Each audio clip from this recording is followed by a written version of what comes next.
Hi guys, so we've not done a lot of explanation about the electrics, so I'm going to do a bit of that now.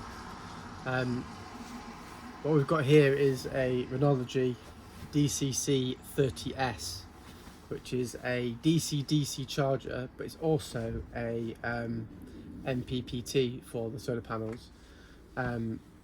So essentially it manages the charge for the leisure battery and the starter battery. Now the difference that I did quite a lot of research into this. The difference this unit provides over the Victron and the C-Tech equipment that is out there. Essentially, this unit is able to charge your starter battery as well as the leisure battery. So, for example, when your solar panels have charged your leisure battery fully, it will then trickle charge your starter battery. Which essentially means that if you leave it standing for a long time, the van, the battery won't go flat because it can be charged by the solar panels. I haven't found another system that specifies that it can do this. Maybe others out there, but this one specifically specifies that it can charge the starter battery as well as the leisure battery from the solar. So what we have essentially is the solar panel in, we have the leisure battery in, starter battery in, and then the neutral. And what happens essentially is when the alternator is running, it will charge leisure battery from the alternator when the van's running, and when the van isn't running and the sun's out, essentially it will charge the leisure battery from the solar panel, and it will manage the charges of those. Next to the energy unit, we have a JBL amplifier, which controls the front speakers and will also control the rear speakers as well. And there's some switching that I'm going to implement here so that we can switch between the two. But essentially currently it requires the ignition to be on for it to power. But I'm going to put a little dip switch on here where the light switches will go. That will allow you to turn that on and off independently of the ignition. Just to explain a bit more about what's going on in here, so this is our main kind of junction box, as it were. We have our positive buzz bar and our negative buzz bar in here, as well as our kind of fuse box, which is just up there.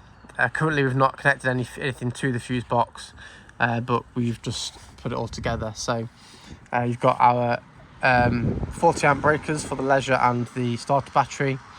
There's a Bluetooth module that attaches to the energy unit, and then like I say the fuse box, which will go to the things like the fridge, the lights,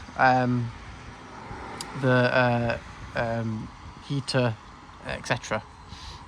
So everything will essentially come from here, go up this ductwork here, which we've got a fish already in for, which will allow it to go across the top of the cabinet over to this side, where we've got a conduit for it to go across down the van here, and then essentially it'll go down in the middle of the shower wall, which has got a little conduit going down there and coming out at the bottom near the fridge, so we can power the fridge.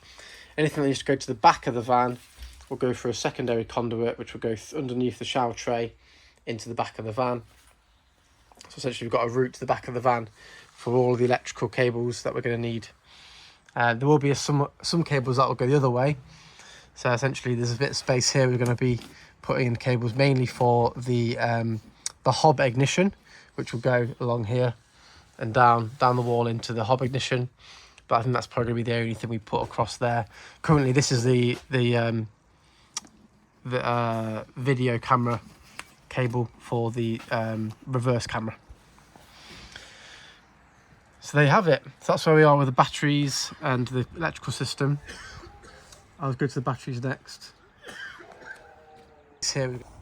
Our leisure batteries, we have here Victron AGM batteries. They're 110 amp hours, two of them connected together. And essentially that and the starter battery comes through under the seat here, under there, come out here and go to some isolators on the inside of the van, allowing us to turn on and off the leisure batteries and the starter battery connection to each other. So the cables then come out at the bottom into there and go up the column into the top where our fuse box and junction boxes are, etc.